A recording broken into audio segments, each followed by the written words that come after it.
Hey, good morning. Welcome to the Jesus and Jiu-Jitsu podcast, episode 151. I'm Isaac Tauaefa. I'm here with Lucas Pinckard. Good morning. Good morning, bruv. Good morning, bruv. How's it going? Good, man. I keep saying that. I keep Bruv. hearing you saying it, so It's awesome. it's sticking in my head. It's Bruv. good. It's nice and nondescript.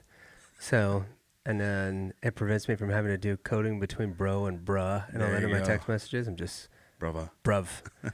So That's I good. was like, nope, this message is from Lucas. I listened to your podcast, you and JP, Oh, no. episode with Nick and Johnny at Relive Health. Oh, yeah. Yeah. That was good. We got Yeah. a follow-on episode going where they're going to talk a little bit more about specific peptides, which I'm excited about. Oh, sweet. Yeah. That's But their awesome. stories is pretty cool. Yeah, great, knowledgeable dudes. Love Yeah. those guys, and it was a great podcast episode. But I heard you say bruv about 20 times. Oh, so yeah. No doubt I was about like, it. yes. Yep. Now it's in my head. So, Mhm. well, good morning, You're bruv. welcome. Morning, bruv. Hey, real quick, want to get into the sponsors of today's episode. So Yarp. we want to say thank you to a friend of the ministry, Stephen Mirosky. Thank you for your continued support and continued giving towards sponsorship of the episodes of our podcast. We really appreciate that, man. And we also want to say thank you to Jocko Fuel, the other sponsor of today's episode. Jocko Fuel, like a huge shout out to them. If you were coming, or if you were just at event 26? 26, yeah, 026. on January 24th, you got to sample some of the fruity cereal protein. Pretty good. So, and then today we're cracking into our Jocko Goes. I'm gonna do that now.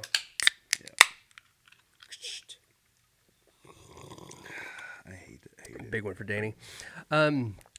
Jocko Fuel's the cleanest supplements on the planet.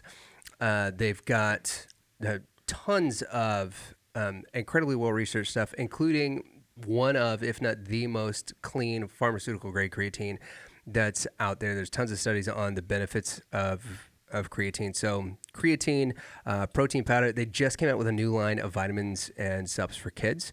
So replace your old Flintstone vitamins with your Warrior Kid gummies that are out now. And they've got protein shakes that are especially designed to help kids with digestion. That's right. sweet. So they got the probiotics and stuff in there. It's not like the normal 30 grams of protein that you get in an adult protein shake because kids don't need that. So it's a little bit smaller. You've got 12 grams of protein in it, and they're great to, we've been using them as the replacement for, that chocolate milk that the kids want. Like, oh, Yep. can I have a chocolate Oh milk? my And now gosh, you every eat that day. little cartons of chocolate milk. Nope. Now it's, here you go, here's your Warrior Kid shake. So tons of great stuff that's on there. Use code JJJ20 and save 20% off of your entire purchase.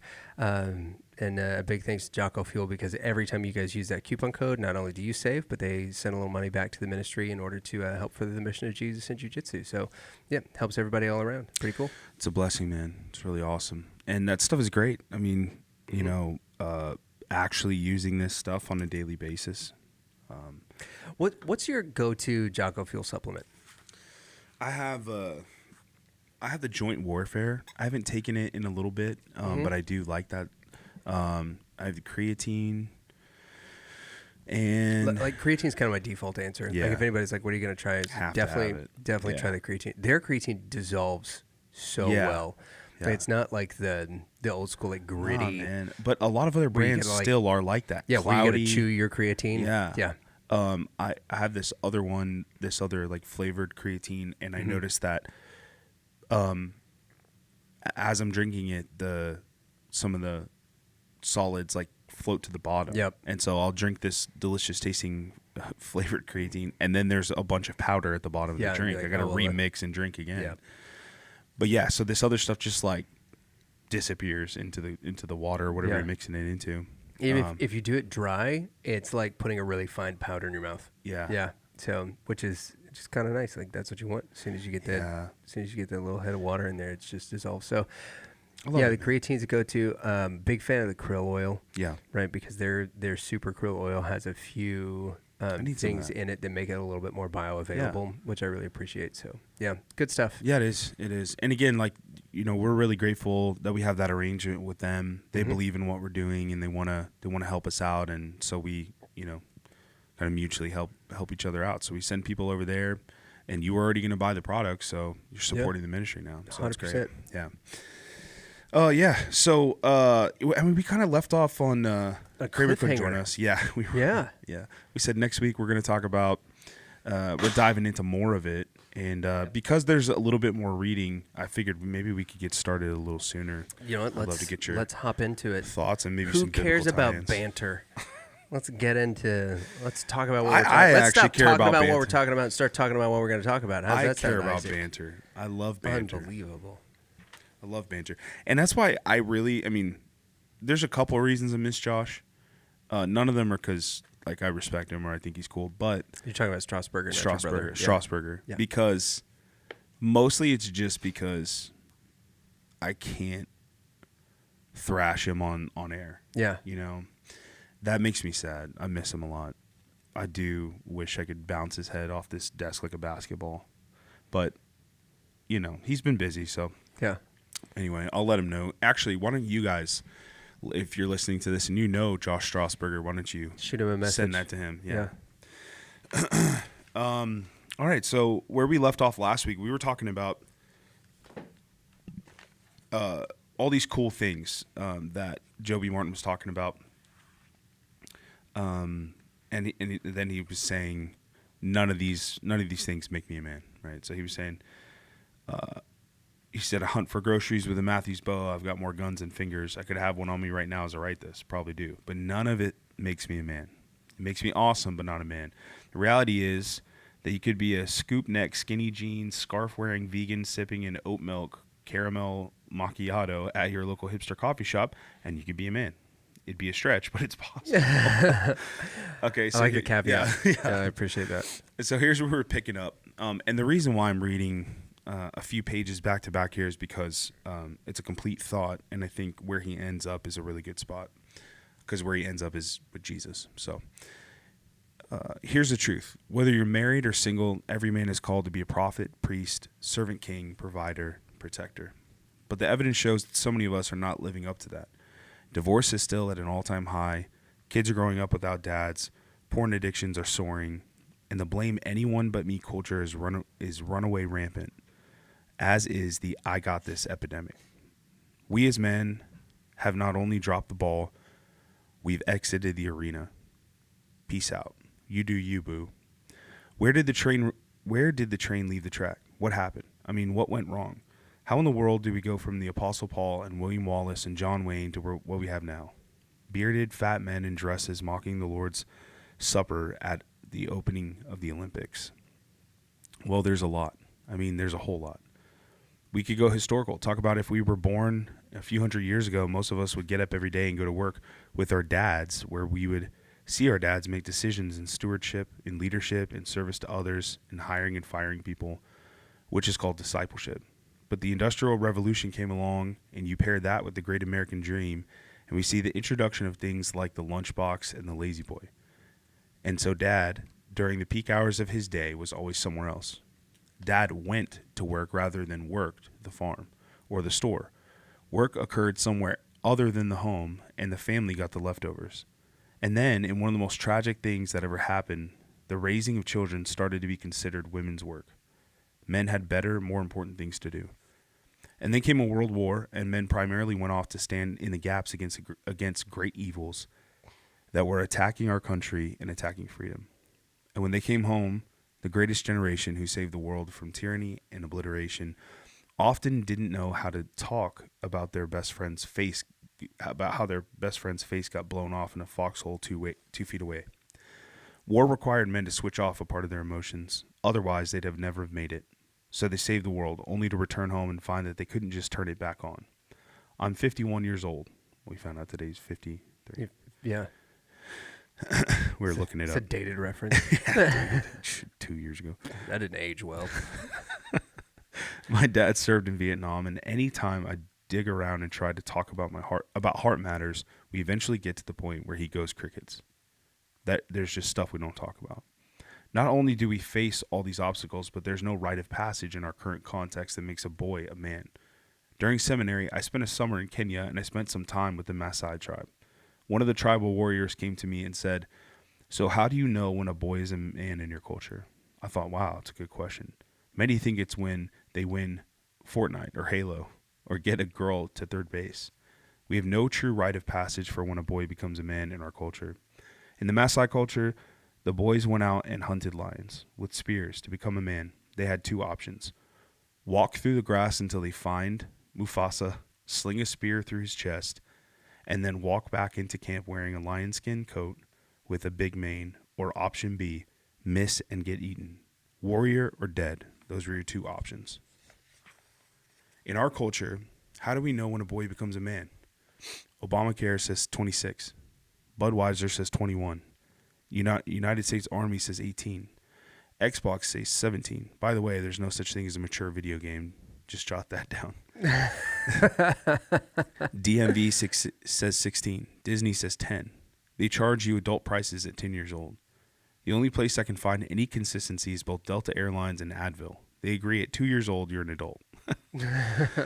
And because we have no shared cultural definition of manhood, and because there's no rite of passage into manhood, and because many of our men and fathers have abdicated their role in search of what's easy, painless, or comfortable, you get this thing called delayed or prolonged boyhood. For all of human history until about the last 50 or 60 years, there were only two categories of male. There was a boy and there was a man. And typically, what would happen is he would start a family, start a career, or fight in a war. Either way, you left a boy and he came home a man. But in just very recent human history, a new category of male evolved. He's got one foot in boyhood while dipping a toe in manhood, sort of checking it out. Looks a little bit like a man, but still sort of a boy. Kind of a boy that can shave. In truth, it's a boy who wants the privileges of manhood without the responsibilities. Man. He's called a dude. And let's be honest, we've got a lot of dudes. Dudes pursue boyish things, hoping to declare manhood upon themselves. Junior gets sweet rims for his ride mixed with a bass-pounding, eardrum-piercing stereo, throws a Glock in the glove box, and then tests the boundaries with a girl in the back seat. Where I grew up, in Dillon, South Carolina, we weren't into rims. We were into monster tires, glass pack mufflers, and 12-inch lifts. But it's the same thing. Our society is also really impressed with consumption, with shiny things, or at least we tell ourselves it is. I can consume more from you, more than you. More women, more beer, more drugs, more money, whatever it is. We tell ourselves and each other that my assumptions make me a man. The message is I'm consuming, doing what men do, therefore I must be a man. I'm going to hand this over to Lucas, popcorn reading style. Oh, boy. Yeah. So this is my very first time seeing this, America. Starting on wrong. Okay. There, and then it goes to a line on the next page. And what am I going to finish? It goes to a line on the next page? 11, you see this little line? Okay, here? wow. Yeah, I know. Good thing I wore my contacts. Otherwise, I'd be putting on my readers. Wrong. Sorry to be blunt, but boys can technically become fathers at about 12 or 13, but that doesn't make him a man any more than putting your head in the oven makes you a biscuit. Boys chase fun and what makes them feel good rather than responsibility. They demand what they haven't earned. We live in a world of entitled boys, immature pretenders, boys with masks. Here's the truth about us men. Every man that I know wants to be a man, wants to be a real man, and yet we live in a world that sends mixed and false signals about how to be a man or do manhood. It's complicated, not easy. Add to that a spiritual enemy who desperately does not want men to act like real men, and it's pretty much a dumpster fire. As a result, if we're gut level honest, most of us are left guessing. What is a real man and how do I become one? You might be a tough mudder, world's strongest man, run a hedge fund worth billions, an MVP pro athlete, reigning MMA champ, a podium CrossFitter, a points-winning Formula One driver, winner of the World Series of Poker, lead guitarist for the best rock and roll band in the world, tatted up from toe to knot, have jacked arms and 12-pack abs with 2% body fat. You could even be president, winner of the Nobel Prize, voted most interesting man, and make all the best beer commercials. But a man, a real man, truth is, you can do and be all the above and yet still be a self-centered, defiant, rebellious boy hell-bent on doing whatever he wants to do, when he wants to do it, however he wants to do it, and do so without ever asking anyone's permission, least of all, God's. A man can be and do all those incredible and noteworthy things, but contrary to popular opinion, being those things and doing those things does not make you a man. They don't define you. They're just what you get to do as a man. This is why 9-year-olds don't serve in the military. Just because they can play war with their friends doesn't mean we can put a rifle in their hands. There's nothing more dangerous in this world than an insecure, ungrounded man. It's what gangs are full of. It's why casinos grow larger and larger. It's why bars are open late. And think about this. Almost every single nonprofit that has ever been started could be traced back to the fact that men did not do what God has called men to do. Oftentimes, the reason women are in pains is because some man did not do what he was supposed to do or what he promised. A father, a husband, a boyfriend leveraged his own strength for abuse instead of serving them. Or he flexed his sexual prowess in promiscuity and infidelity rather than doing what he said he would do. Be faithful to you as long as you both shall live. Ladies, you may not know this, but there's a deep fundamental question that every single man is wrestling with, and it is this. Do I have what it takes? I know God has called me to be a man, but do I have what it takes to be one, to become one? I learned this from John Eldridge. Fundamentally, our greatest fear is that you will peel back the S on our chest and discover that we are just a poser. A kid who bought a cape at the thrift store, that we're a fraud, a pretender, that we don't really have what it takes, that we're all just insecure little boys trying to prove ourselves. This plays out in so many different ways. It's why we want to drive fast or have some kind of hobby that we're way too into. It's why we want to make a bunch of money and sell stuff and be on top and be the best. It's why guys chase a little white ball like the thing really matters. You smack it around and you're like, get in the whole ball, which more often than not is code for, do I have what it takes? Why? Because we're trying to prove ourselves. And then, to make matters worse, we bet on it. We waste money on a little white ball, as if moving it around somebody's backyard and dropping it in a hole in the dirt makes us somehow better than someone else. I have friends who are professional golfers, and they're amazing athletes who work really hard. I wish I could play like them, for sure. But for most of us, the chest pounding has more to do with masking something than simply enjoying what can be a beautiful game. The authority for what constitutes a man is not the latest action flick, it's not the latest influencer with the most followers, and it's not the media. According to God, the authority is his word. And according to the Bible, a man is defined not by what he does externally, but by who he worships internally. Does he imitate Christ or not? Does he act like Jesus or some action flick hero? Or does he act like Jesus or some action flick hero? That's the better way to read that sentence. Mm-hmm. What did Christ do? Just give me some brass tacks. Well, bottom line, he laid down his life for those he loved. Without considering or acting on what he wanted, there it is, easy peasy. By the one man's obedience, the many will be made righteous. Romans 5:17.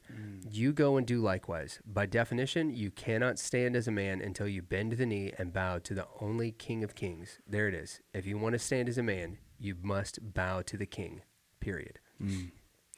So yeah, a complete thought. It had to take you from what our current situation is and the failure of society to finally ultimately point you to the place where, well, what do we do? Yeah. Like, I know what not to do. I know what it doesn't look like. What does it look like? It looks like Christ. It looks like Christ's sacrifice. So you have any immediate thoughts? Well, yeah, this is something that's been addressed in a lot of the books on manhood that we've talked about, is this idea that there is no initiation. And, you know, I was having a conversation a while back with a young man. He's 19 or 20, and he was like, well, I'm a pretend adult.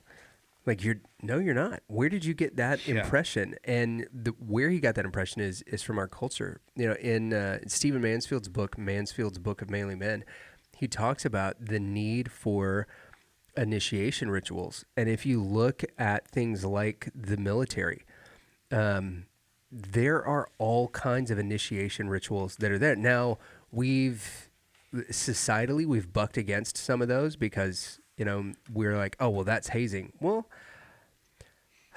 from a certain point of view, maybe. Like, hazing, I think we've broadened the definition so much that now it includes any kind of initiation, right? That, you know, the first time that you sit down with your buddies and have a cigar, especially if you're hanging out with some older men, they're likely to give you a cigar that's gonna make you sick. It's probably gonna happen, right? And you're gonna go and you're gonna puke, and then all the guys are gonna laugh at you. And And then, after you do it, they're going to hand you another cigar, or they're going to give you a ginger ale or something and be like, here, just, sip on that. You'll feel better in a few minutes. And everybody's going to sit around and talk about how, like my cigar was the first thing. And we've all got that story, right? So there's that. But then when that becomes something that's taboo, then we're into this place where there is no litmus test for manhood or for initiation into groups and those kinds of things. And while there are certainly things that have happened that are, incredibly dangerous, particularly with like fraternities and with some other groups that are sort of in that same ilk where they do some things that are just outrageous and that are outright dangerous. There are other things that are pretty simple, but even in the ones that are dangerous, if you look at that compared to these tribal initiations, right? Chug a gallon of water. Yeah, that could kill you. Is it more dangerous than hunting a lion? Not really. Why do we see that as such an awful and dangerous thing? Well, one, we would say that we put a higher premium and value on life. But on the flip side, it's because we, in some respects, we put less of a premium on manhood. And there's an African proverb that Mansfield points out, and it's one of my favorites, is that if the boys are not initiated, they will burn down the village just to feel its warmth. And that idea, if we kind of look across the board, this whole revolution that we've had over the last 100 years, where it's you can't tell me what I am, you don't define me, I define me, and my self-worth, my self-esteem, myself, whatever. When we don't measure up to something, if there's a standard and we don't measure up to it, whether it's a good standard or negative standard, like whatever it is, if we don't do it, if we don't make the team, right, then our rebellious attitude gets the best of us. Well, one of those coaches, no, they don't know anything about me, or, just because I couldn't do this doesn't mean that I'm not a real man or whatever. And this goes to something that Craig Groeschel says, is that a man without a fight will fight the wrong things. Man. 100%. And that is where so often our young guys end up. One of the things that, he talks about hobbies that we're way too into. There has been large swaths of my life where I've been fascinated, interested in one thing or another, right? And my wife says it's ADD, but my doctor doesn't agree because I don't go to a doctor. So it's one of those where like we can write it off as this thing, but when we've got guys who are 35, 40 years old and their primary thing that they're doing is collecting and playing Pokemon, which is like a children's game, like there are some issues with our culture. Yeah. When the thing that they are putting the most emphasis on in their life doesn't have anything to do with their families and their children, and has to do with this other deal. Not to say that, there aren't, guys that do that, or that are card collectors or whatever, that aren't like making decent livings and are taking care of their family and that kind of thing. It's like a fun thing they get to do. Yeah. Like if you can turn your hobby into your living, like whatever. But if that is the end all be all of it, and instead of living a life that is consistent with repentance before Christ, modeling repentance in your marriage and in your relationships with your kids, if you're not doing those things, then ultimately we're failing as men. And there is no test that we have. There's no initiation that we have. There's no ritual that we're consistent with. And we've talked in our men's group, like, all right, how do we do this? And we're left with a big question mark. And part of the reason is, and this is not to be disparaging to the thousands and tens of thousands of good, godly Christian women that are out there, is whether or not their moms will let us do it. Yeah. Because we've relinquished so much of the raising of our kids over to mom that, will mom let them do it? Does mom deem this as safe? And, now am I putting my kid in a position where he's having to maybe lie to mom in order that dad can go do the things that, we feel like we're supposed to do so that we don't get in trouble because mom keeps him safe. And that sets another awful and terrible precedent of, of whatever. So, it's tough. It's, the rite of passage thing is really fascinating to me because, like, if I look back on my life, I feel like my dad who didn't,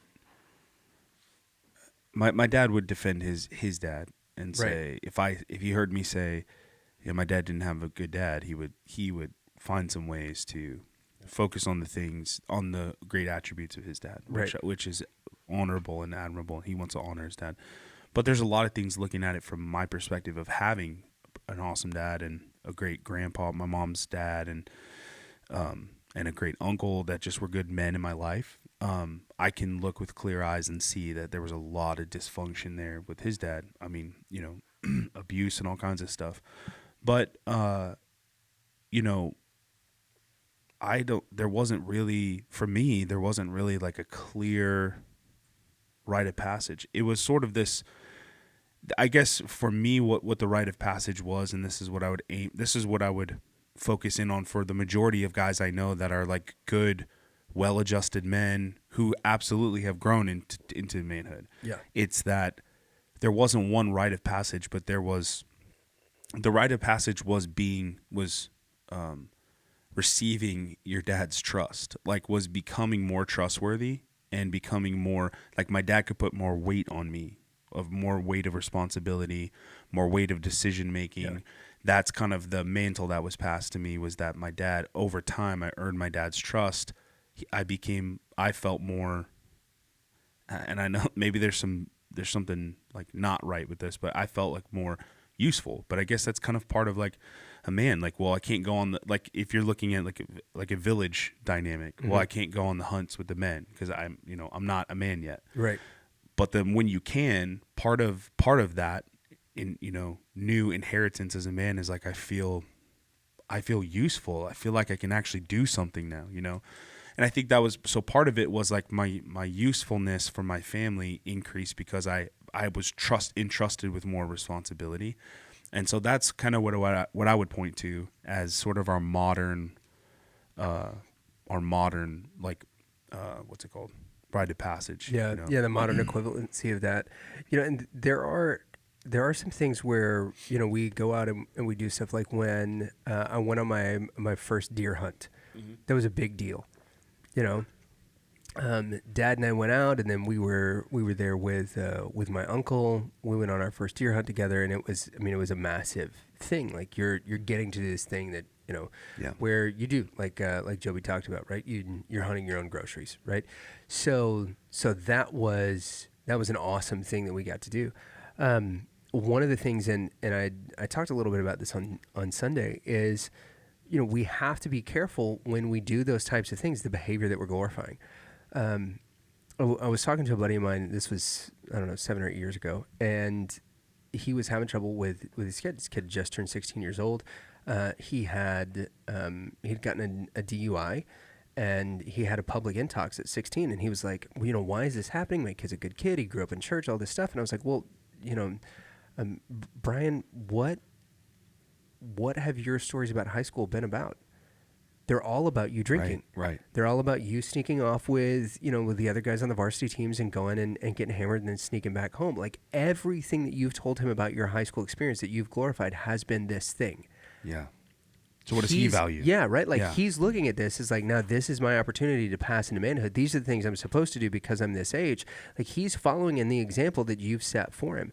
And the same thing, like when we do things, and this is why, things like that first hunting trip and all of those kinds of things that are, like you're talking about, there's sort of these ritualistic passages into manhood that, or I guess that sort of like pass for that same kind of thing. Yeah. And in our culture is, if you go and you're in the deer stand all day, but deer hunting is really about coming back to deer camp in the afternoon, and then, you're there with your buddies or your, the other men in your family or whatever, and y'all are eating and cussing and drinking and all these things for the rest of the day. Like, all right, so in the afternoon, all the rifles get put up because we're just going to drink for the rest of the night around the campfire.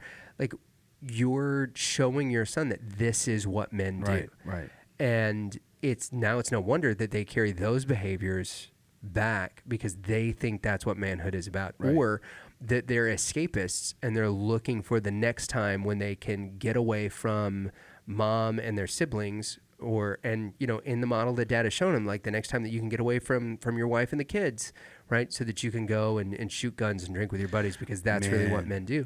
And so it's important that even in these moments where maybe you're thinking, hey, you know what, that first deer hunt is kind of like the thing, or this certain camping trip is like the thing. Well, you've got to remember the behavior that you model when you're doing those things that are these gatherings of men, right, that you're modeling a behavior that is still godly. That doesn't mean you have to have Bible study, right, or at deer camp every time, but it does mean that whatever you're doing there is going to inform them about what men do in such a way that, especially whenever we're younger, 13, 14, 15, that those things are going to be ingrained positively or negatively as, hey, this is what men do. And if you're listening to this podcast, you're probably a believer that this is what godly men do. And if you are showing them a behavior that is not consistent with the scripture, then you are the one, not the world. You're the one that is holding your son's hand, leading him down the wrong path. Yeah, absolutely. Yeah, and so that modeling is incredibly important. And it's interesting from the other perspective. So like growing and learning and watching and observing, I think this is something that I at a period of my life I felt like maybe self-conscious about, but now I've grown to know that it's actually a gift from the Lord that He's given me. But like, I feel like I'm always growing. Like I haven't solidified my manhood. I'm like always looking to older, wiser men, and sometimes wiser younger men, or guys that are my same age that are just wise, that are godly dudes, and I see something about them that I admire, that I think is like, man, that is a godly attribute. That is a man of God, that attribute. And then I seek to emulate that way of thinking or that discipline or that behavior. And it's weird because like a lot of people tell you that you're I guess the downside is that, or that people perceive the downside to be, you're being influenced by other people. But I'm like, man, yes, like you are, whether you realize it or not. You can admit that you're being influenced. You can not admit you're being influenced and just be influenced, or you can acknowledge that that's just a part of how God created us to be when you're around people, and then start surrounding yourself purposefully with people that you're encouraged by and that you want to emulate, and so there's like, I say this all the time, the people that are closest to me have attributes, there's characteristics and attributes about them that God made in them that I admire so much, and I purposefully surround myself with them so I can emulate that piece of them, because I think it's like, I know I'm going to be influenced one way or another. And a lot of people think like, well, I'm not influenced, I just influence other people. Whether you realize it or not, you are going to take on a little bit of that other thing. You can't have all of your relationships. For that reason, fewer of your relationships should be people that you are influencing. I mean, people you are influenced. Yeah, people that are taking from you. Yeah. And this is even in a discipleship setting. Like, I was talking to somebody about it the other day, pulling people along, like your circle of friends or people that are around you. You should have fewer people that need from you.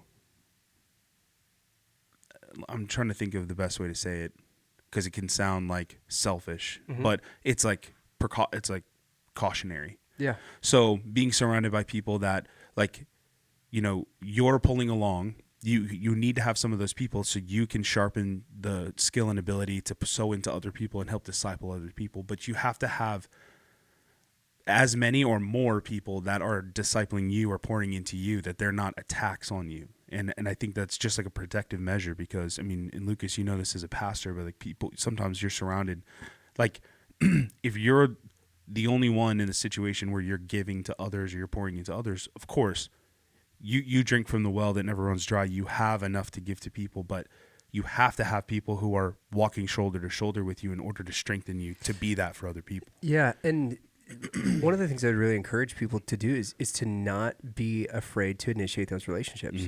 Right. One of my best friends is a guy named Dr. Chris Respis. He pastors a church here in this area, has become a massive friend and mentor. I was really intentional about that relationship. And, we've been friends now for probably going on 7 or 8 years. And it's funny to hear us talk about it because our story of how that relationship started is the same, right? We were at some events together. We saw each other. We were like, oh, this person would be pretty cool. I pursued that friendship. Yeah. I was the one that asked him to coffee. I created a group so that we could get together because I wanted to be friends with Chris. I saw the value that he had. He has a leadership institute at his church where they raise up tons of young leaders. They're a church of about 300, and they have 22 pastors that are at their church because one, pastors are attracted to that church, so a lot of retired ministers go there because Chris is a great teacher and a great leader, and two, because they put an emphasis on raising up young men that are called out for ministry, and it's awesome. It goes back, the thing that I look at with all that, it reminds me of Titus. So in Titus chapter 2, Paul lays out exactly how Christian living is supposed to look in this way, both for men and for women. So in Titus chapter 2, starting in verse 1, it says, "But you are to proclaim things consistent with sound teaching. Older men are to be self-controlled, worthy of respect, sensible, and sound in faith and love and endurance. In the same way, older women are to be reverent in behavior, not slanderous, not slaves to excessive drinking. They are to teach what is good, so that they may encourage the young women to love their husbands and to love their children, to be self-controlled, pure, workers at home, kind, and in submission to their husbands, so that God's word will not be slandered. In the same way, encourage the young men to be self-controlled in everything. Make yourselves an example of good works with integrity and dignity in your teaching. Your message is to be sound beyond reproach, so that any opponent will be ashamed because he doesn't have anything bad to say about us." And so the things that we're talking about are clearly laid out in the scriptures, but the reason that I think we're not in this spot is because we've had generations of deviation from this, in the sense that, what Joby talked about is really true, that there's guys who grew up that are the sons of Vietnam vets. Yeah. That, their dads didn't talk about things. And the guys who are in Vietnam, where did they learn that from? Well, because their dads fought in World War I and World War II. Yeah. And they just didn't talk about things unless they were at the VA or the VFW, where they were with other guys who had this shared experience. There's a guy, his name is escaping me right now, but he didn't understand his dad until he got back from Vietnam. Once he got back from this horrific war, and he's an adult, right? He's probably late 30s at this point, because he fought, and he was an early enlister, fought in the entirety of the Vietnam War. Finally gets home, he starts talking to his dad, and his dad now, starts telling him all of these stories from the things that happened in World War II, because he was young in World War II. He was old, but still serving in Korea. And now all of a sudden their relationship developed because they had this shared thing. And, he talks about how it wasn't until I was in my 30s that I had a relationship with my dad, because we had this shared experience. Other than that, there was nothing there. And so we had that, and there was this, these guys that were, and in all fairness, the guys coming home from World War II did not have the ways to process that we do right now. They just didn't. And then the guys coming home from Vietnam were in an even worse position, because the country as a whole was so unsure about what was happening in Vietnam that a lot of times those guys were vilified because of their service to the country. And obviously there's been massive shifts in that in the last 70 years. But all that to say that those generations didn't really talk about things. So therefore, the baby boomer generation, the men there had a different set of values. Gen X certainly had a different set of values from that, because the way that they were told societally and by all the the books how to parent and those kinds of things. The millennials, we were different. And so each step is one. If you look generationally, we've taken an iterative step away from learning from our fathers, learning from our grandfathers, developing those relationships, and instead into finding everything that we need within our friends and ourselves. And by doing that, we've done the antithesis of what Yeah. discipleship is, Yeah. of what Paul instructs to do, of what Jesus instructs to do, because now, you know, we're a group of 15-year-olds that are all trying to learn from other 15-year-olds Yeah. as though we're the wisest people in the world, and our culture is telling us that we are, because nobody can define you except for you, and Yeah. yada yada. And so we've got these little generations of Lord of the Flies that's now we're in this place where we're like, okay, so what is manhood? What does it mean to take care of stuff? What is self-control? It's like, well, those things don't matter. I haven't had those things my entire life. I should just get to do what I want to do. Yeah. And now that we're looking back, I mean, Joby points out in this the same things, you know, we talked about with the initiation piece that,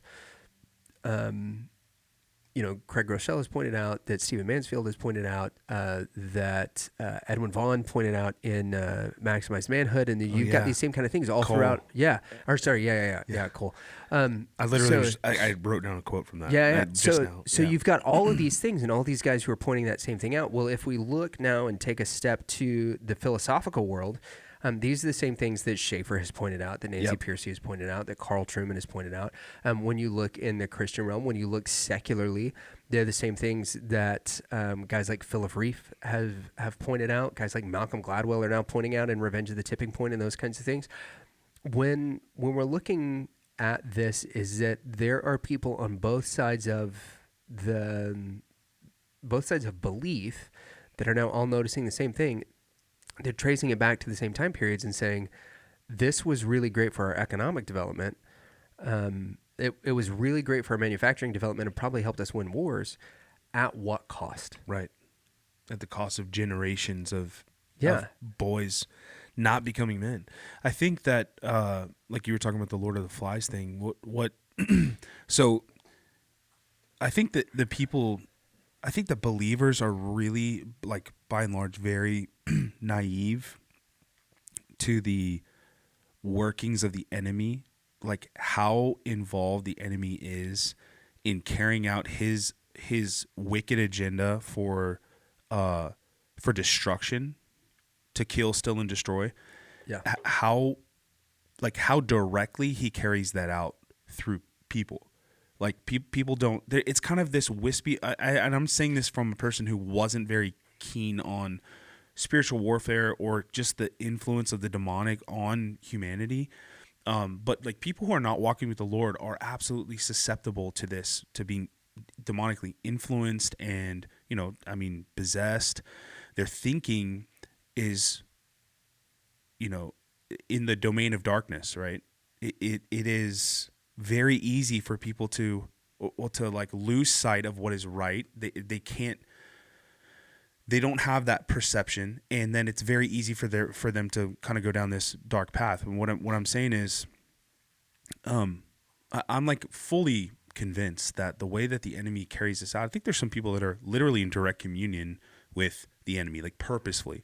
Then there's people who are just, you know, averse to God, and they think they're just living a very neutral secular life, but they don't know that they're enemies of God, and because of that, they're slaves to the enemy. There's no neutral ground, you know? And so because of that, they are influenced. And so if you just look at like the degradation of society, it's very evident that the enemy has had his hand in all of this, like in policy and in what gets promoted. And there's a lot of people harping on this stuff all the time, so it kind of loses its potency. But the reality is, like, if you look at, like, I started looking at I love football. I grew up football. God used football to give me so many friends, experiences, and opportunities in my life. But the more that I look at it, purely as like an entertainment thing, people who are believers, but they're disciplined and they enjoy it the appropriate amount. Mm-hmm. There are people who build entire identities around this. It ruins their entire day if their sports team loses. They will get in physical altercations with people from other teams wearing a different jersey that they had nothing to do. They weren't on the field playing. And so, but I'm looking at it, and it's like the way that it's promoted and the way that I'm just using this as one example, but the way that it's promoted and talked about and pushed, and they essentially build up monuments around this. And, you know, it's everything's geared toward watching this thing. It's all like this massive distraction, and I think it's just one more little purposeful step into getting people to abdicate their manhood, men to abdicate their role as a man, and to be so distracted and full of, and I mean this figuratively and literally, but so full of sugar, like entertainment and sugar, that they're just like docile and useless and out of shape. And I think that it's crazy because it's not an accident. It's not just like, man, that's just the slow decay of society. It's not. It's a purposeful demonic agenda against against men leading in their homes and being the right, but like, I can't tell you how many dudes I know that are grown men that are like, they will treat their family poorly if their sports team loses. And that's just one example out there about how the enemy just uses all of this stuff to wear you down and weaken you and distract you and blind you in a seemingly innocent and fine thing.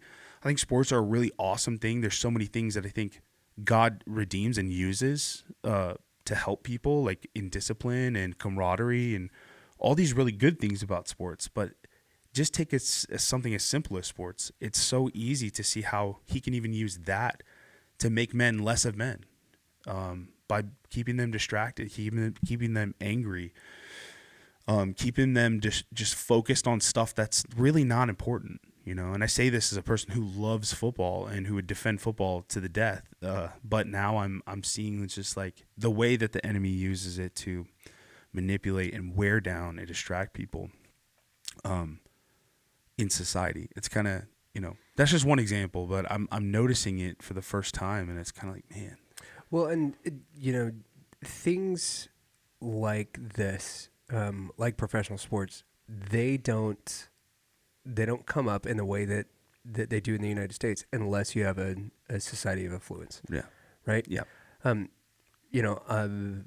Again, 125 years ago, we're not paying baseball players an amount where like the next 5 generations won't have to have jobs in their life, right? A lot of them in the off season had to go do stuff. Same thing with football players in the 60s, Walt Garrison, the former Super Bowl winning fullback for the Cowboys, right? He used to, in the offseason, sell insurance in Louisville, right? And had an office there even after he retired because his insurance business made him way more money than football ever did.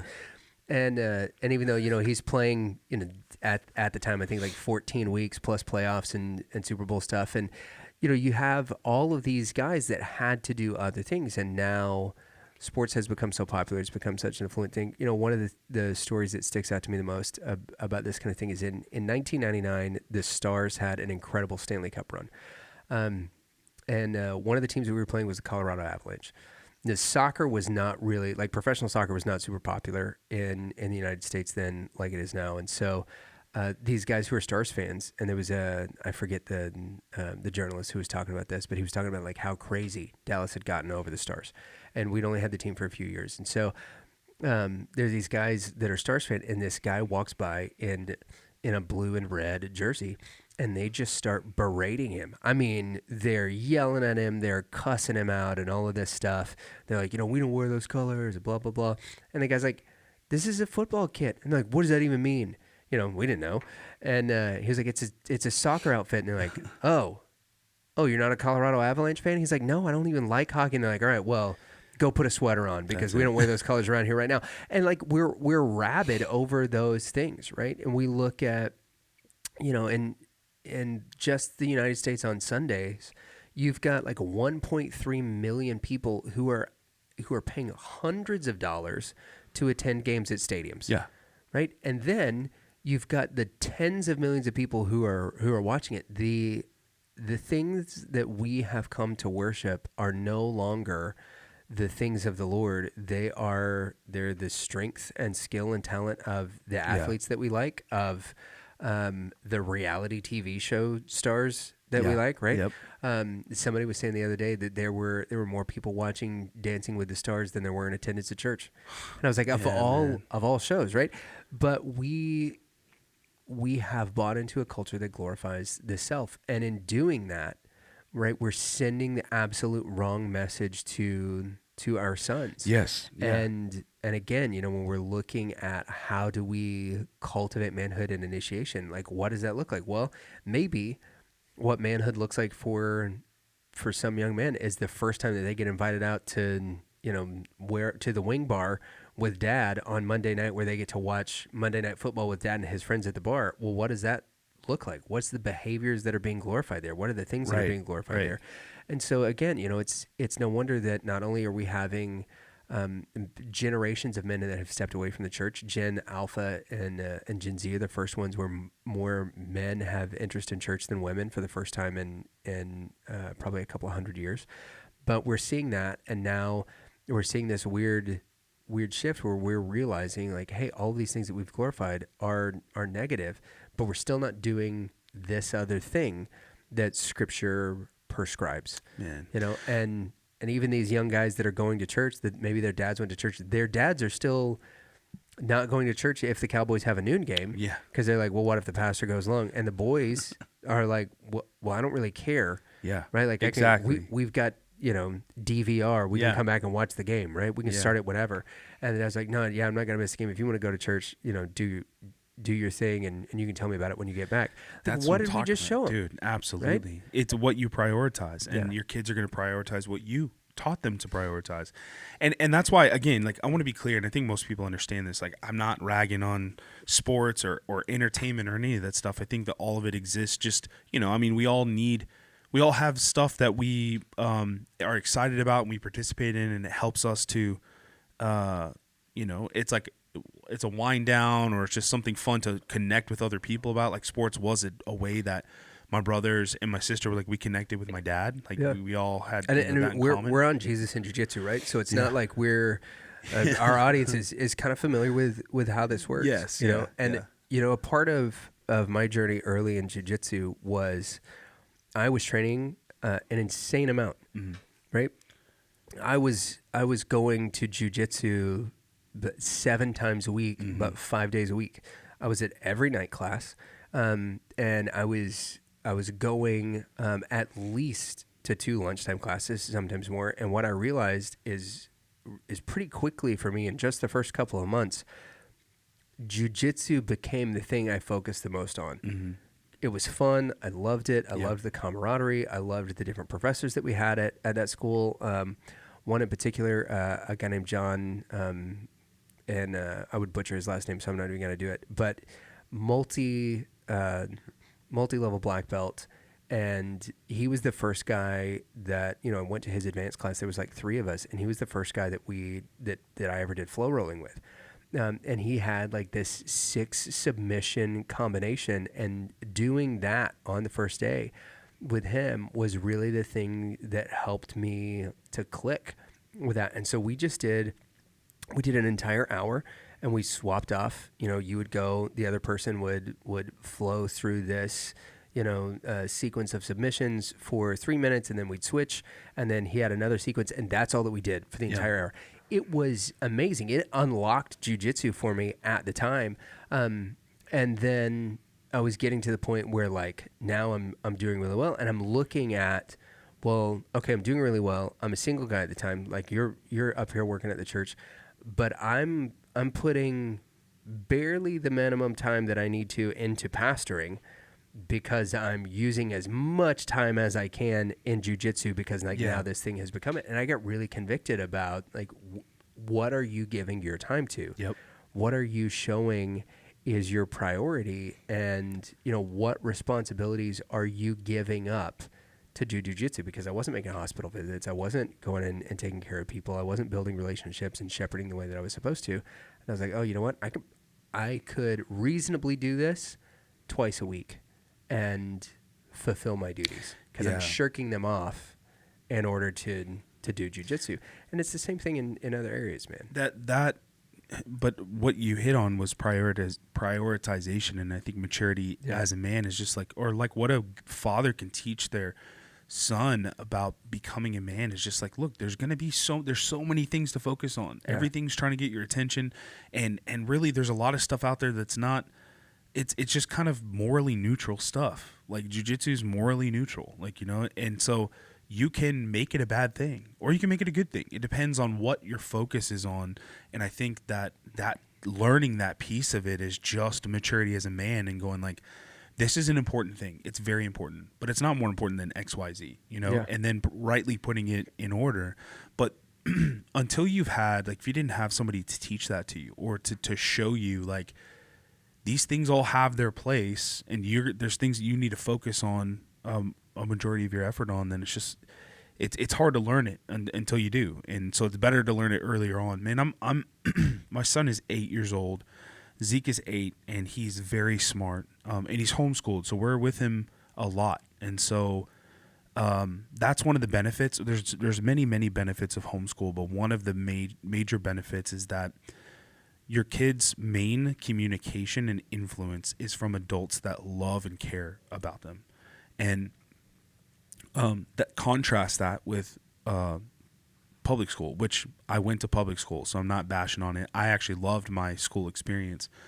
But I will say a lot of what, like you were talking about Lord of the Flies, Lucas, that's a lot of the morality that you're learning and what's popular. And I remember being that age and just thinking like, it's weird because you don't realize this when you're that age, but how powerful popularity, like how easy it is to be influenced toward things that are popular. Like I remember feeling like, you know, this kid had this yo-yo in 5th grade and I had this other one that was kind of like base model, you know, and I thought it was cool until everybody convinced me that it wasn't cool.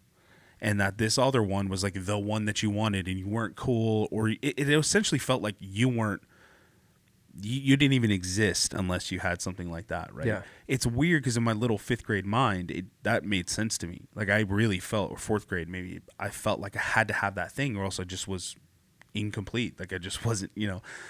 And it's crazy because like, and I was telling my son the other day, I'm like, I'm so grateful that you will never have to experience that like during these school years. I remember being his age and being convinced that I was like lacking in something when in reality it was a little toy. It was a little toy that cost way too much money. And, but it was my whole world at that age. And you could just see how easy it is to like be manipulated and swayed unless that's why I'm influencing my son. I'm trying to teach him how to navigate that kind of stuff. And I'm grateful I get that time with him, but I'm always learning, man, especially with Zeke. Like, Chandler was talking to me about the rite of passage thing. And he did this thing with his son where when he turned, he did a thing, I think when he was 13 and 18. And then when he graduated from his trade school, there was like this progressive, you know, this age we do this age we do this. I think it was when he was 13, but he had, or 18, I can't remember, but he said he had all the men that had been there in his life, formative years of his kid's life, like had seen him, had watched him grow up. And yeah, it was 18. And they wrote these letters to him that he was like, bro, I don't want to hear anything about like, you're good at football or whatever. He's like, I want to hear things that God placed in him, the things that you see that God placed in him, and, you know, talk about those things. And so they wrote these letters that were really about just like the characteristics that God had designed in him that were an encouragement to him. And then one by one, they read these letters to him. And that was kind of a rite of passage. He talks a little bit about it in the family discipleship book that he wrote, but I thought that was just really awesome. But now I'm and if I want to hear from people who are listening, because there's older, wiser people out there that have been through this. But if you have a rite of passage, maybe that, especially for boys, like boys to men, from, you know, raising a little boy and he's turning into a young man. If you have a recommendation on a rite of passage, I want to gear Zeke up for that and train him up for that so he's ready. It's going to have something to do. There's going to be a component of it that has to do with the Word of God, but there's also going to be a physical component to it. And I'm always kind of putting him through little rites of passage, you know. So a couple weeks ago, he ended up accepting. Well, actually, it was a few months ago. He accepted Christ as his Savior. So he said, I asked him if he could articulate the gospel. Like, hey, bub, can you tell me what the gospel is? And he asked me a question. We were outside the post office. We were sending off some packages for Jesus and Jiu-Jitsu for a discipleship book or something. And he asked me, like, I can't remember how the conversation came up. He was asking about, I can't remember. I think he was asking about maybe other religions or something. Can't remember how it came up. We started talking about Jesus and Jesus saying, I'm the way, the truth, and the life. No one comes to the Father except through me. And so then we started talking about what it means to come to the Father, like to be in relationship with God and how we're separated by sin. And he understands it. Like he can articulate the gospel, but I didn't know if he had a real deep understanding of it. Yeah. And I'm not really in a rush to like get him baptized and stuff. I really want to just make sure that it's taken root for real, and he's not just like regurgitating stuff that he's heard. I do try to teach him all the time, but I'm also not trying to like make him a parrot of what I'm saying. Yeah. So he's, I mean, from everything that I can see, he really truly understands it and really understood depravity, and that we're born with a sin nature, and that because of that we're separated from God, but that we can be reconciled to him. He really understood that. And so he asked if we could pray, and he prayed in his own words, that prayer, showing and understanding that he understands what was done for him, that he confessed with his mouth that Jesus is Lord and believed in his heart he was raised from the dead. So I'm like, man, he's saved. But I've just been holding off on baptism. Just, again, I don't know. Maybe I don't know if that's the right thing to do, but I just feel like there's no rush. Like he's under my household. He's not at that like age of what they call age of accountability, And so I'm just there. But that's the most important part of becoming a man, is becoming a believer in Christ, as a young man. But yeah, I'm still just feeling it out. But as I do that, I'm open to all wisdom and suggestions about rites of passage. And there's a lot of cool ideas out there, and I'd like to get something together, because I feel like there should be a couple of them as he gets older. But he's not a little boy anymore. I mean, he's obviously physically he's like 100 pounds, and he's a big, huge dude right now, and I just can't believe every day, like, I can't believe how tall and big you are now. But he's also growing in his knowledge, and he's super smart. And I watch him do things I watched him like just go to the trash can, put something in there, realize it was full, tied it up, took it outside the garage and threw it away. And Kim was like elbowing me, like, look. And we're like, what? He's figuring it out. Dude. Yeah. And we came back in. I'm reinforcing that behavior. Hey, dude, I just want you to know, like, Mom and I saw what you did. I love that. That was your idea. Like, keep that up, And so it's just reinforcing that stuff. But yeah, man, I guess I'm putting this out to whoever, because I am open to recommendations on rites of passage.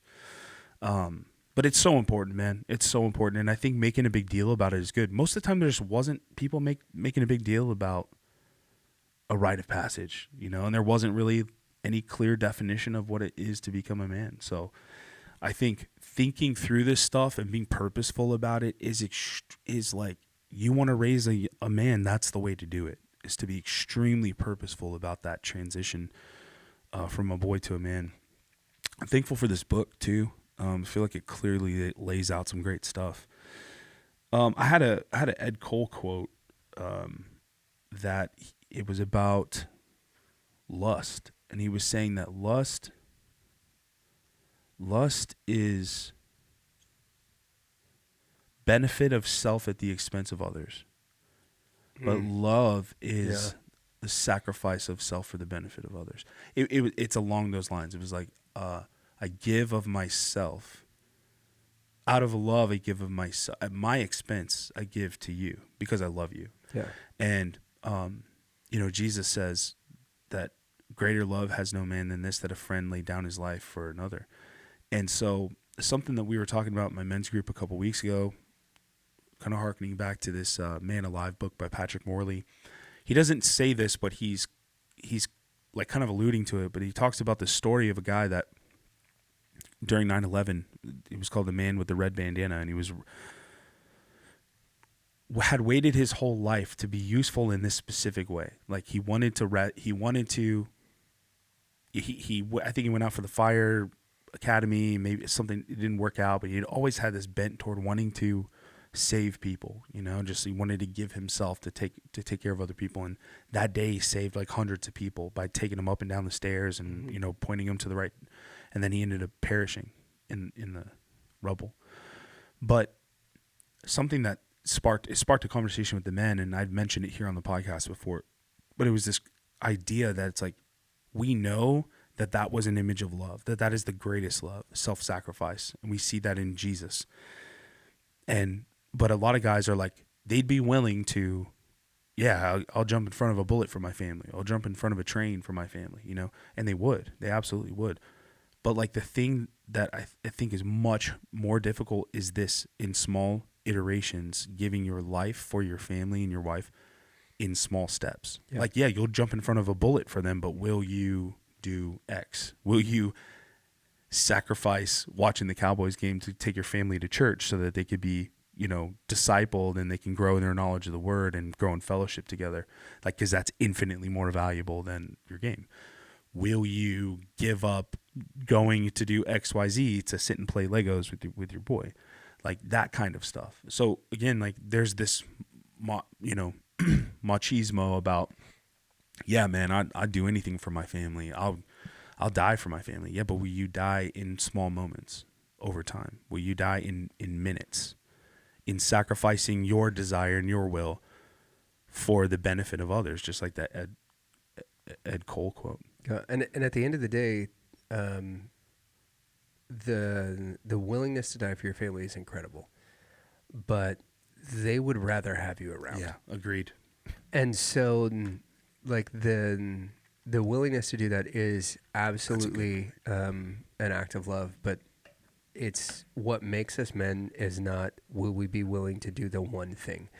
It's, are we willing to do the million little things there you go. Every week, every day, that shows them that we truly do love them and care for them. It is not one, extravagant act of self-sacrifice. It's the daily acts of showing them that, we are following the Lord. We want them to follow the Lord with us. And we're going to take the time to invest in them and to show them how. Yeah. And that's the difference between the men and the boys. It's not the one extravagant act. It's the million little things that that nobody sees, that nobody talks about, that nobody cares about. That in 60 years, that your kids are going to be sitting around and being like, what really mattered to me was, when I busted out my little kid's Bible and got to sit next to Dad when he was reading his. Yeah. And he poured a little bit of coffee into my cup and just winked. Yeah. Right? Like those are the things that are going to matter the most, not our dad jumped in front of a train for us. Yeah. And that's incredible. Yeah. But if you didn't do those million little other things, that's the only thing that they've got to hold on to. Yep. So that's, and I see it now as I mature and I know what it takes. Like I know the sacrifice now that I'm a dad, and I know the sacrifice of like those little things, man, that again, there's some days I would happily jump in front of a bullet for my family instead of having to get up again and change another diaper. Yeah, or change the sheets after an accident. Oh man. Yeah, no. Yep. That's or get puked on. Yeah, that's again, yeah, exactly. In the mouth. But as I get older, I look back and I see with love and compassion and a deep appreciation, I see a sacrifice of my dad and my grandpa. And I look at a life of faithfulness that they've lived, and then I grow in appreciation and understanding of what they did for me, and it softens my heart so much. Not that I love my dad. I love my grandpa, my mom's dad.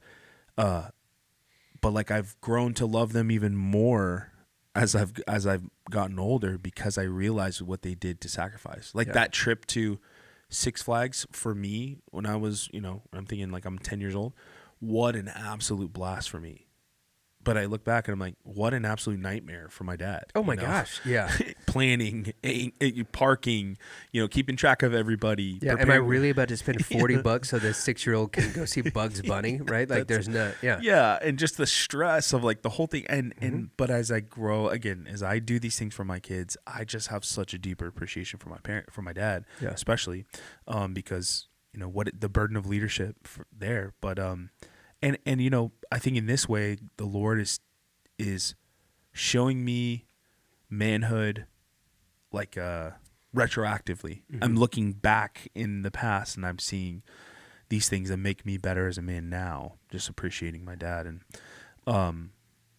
but yeah, man, I'm extremely grateful for these examples. I'm thankful for this book. And Lucas, your perspective too is just adding great perspective there for me and for everyone who's listening.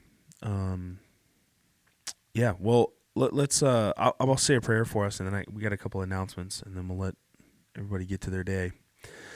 Heavenly Father, thank you for this day. Thank you for this opportunity that we have to Lord, to dive into this topic. Lord, I know there's so much more that we have to discuss. I just thank you for today's conversation and the way that I've been edified and encouraged, Lord, and I pray that everyone who listens to this would find some benefit in it, Lord, whether it's grace for a man who's just not acting like a man yet, or maybe it's a young man who's, or even an older man who's just not been living like the man you created him to be. Lord, I pray that you would give him the courage to admit that and the strength to admit that, Lord, and also the humility to receive wisdom and truth and to allow your wisdom and your truth to grow in his heart, Lord, and to help him to become the man that you desire him to be, that you created him to be, Lord, and that you would help all of us to be the men that you want us to be, Lord. And we know we're not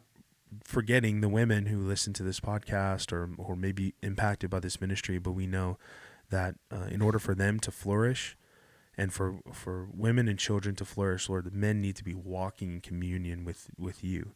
And so I just pray that you would continue to reach men for your glory in the Jiu-Jitsu community. Thank you for giving us the opportunity to be a voice and to be your hands and feet in this community, God.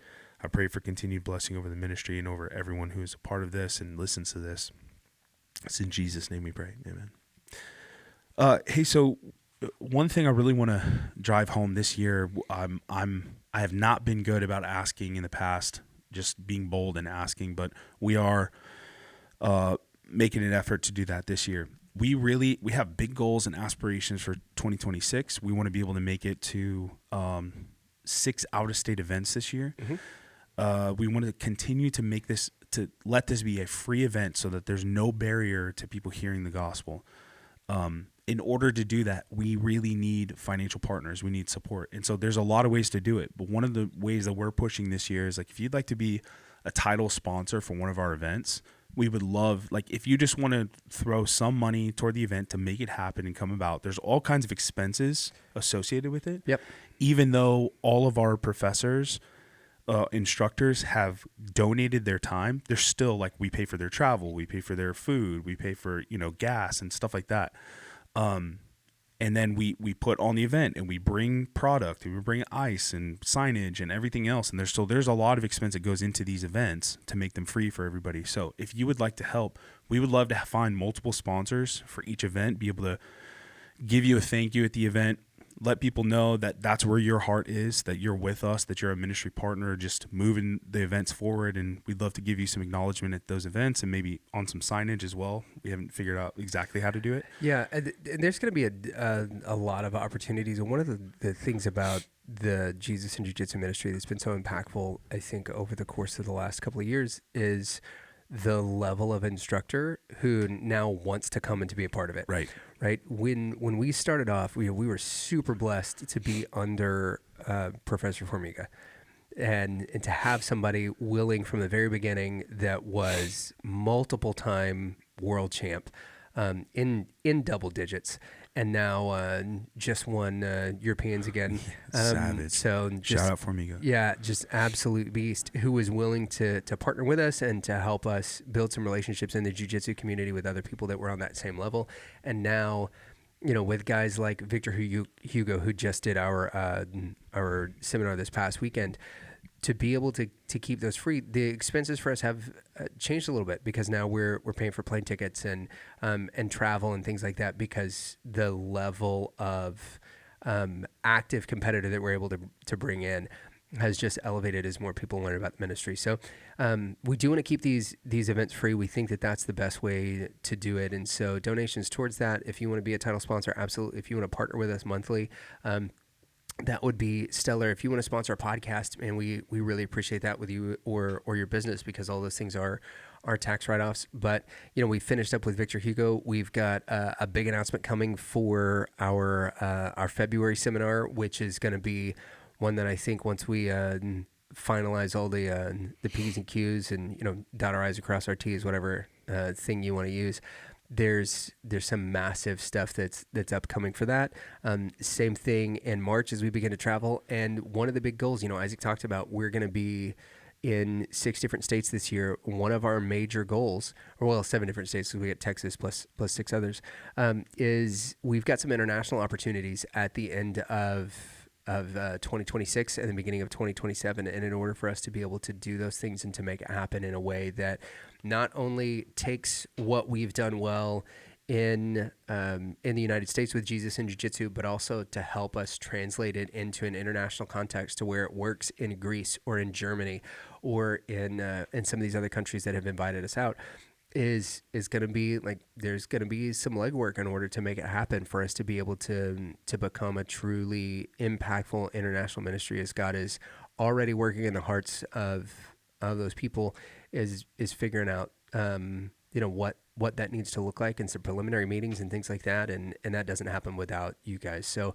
if you've given to the ministry before, we're just incredibly grateful, and would ask that you would just prayerfully consider whether or not that's something you're supposed to do in the future, or if it's something that your business can do in order to make sure that not the mission of Jesus and Jiu-Jitsu gets furthered, but that the kingdom mission is furthered, and that we're able to reach the Jiu-Jitsu community with the love of Jesus Christ, in ways that other people just haven't. And so, God's opened up an amazing door for us to be able to do that, and is continuing to do so. We'd love to partner with you on it. Yeah. So pray about it. Be actually prayerfully consider it.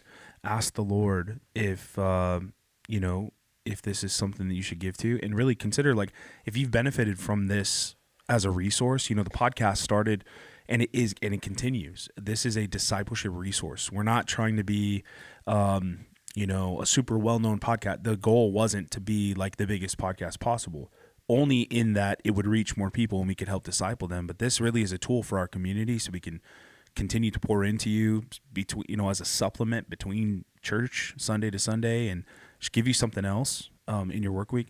But yeah, we want to continue to do that. And so we ask that if you've been impacted by this, that you would consider giving, so that we can continue to do this. So thank you for listening. We love you guys. It's awesome getting to do this every week. Can't wait to see you next week. And we'll probably have Kramer back then. But, I hope so. Yeah. Yeah, we'll have to check in on his kiddo who's going to the ortho. Yeah. Yep. Yeah. Fun. Man, he was like, he's getting an expander installed. I was like, not interested. It sounds I painful. hated that. It was terrible. But yeah. Yeah. Well, maybe that's what we'll share next week, is expander stories. Yeah. We'll see you next week. This has been the Jesus and Jiu-Jitsu podcast, episode 151. Go train.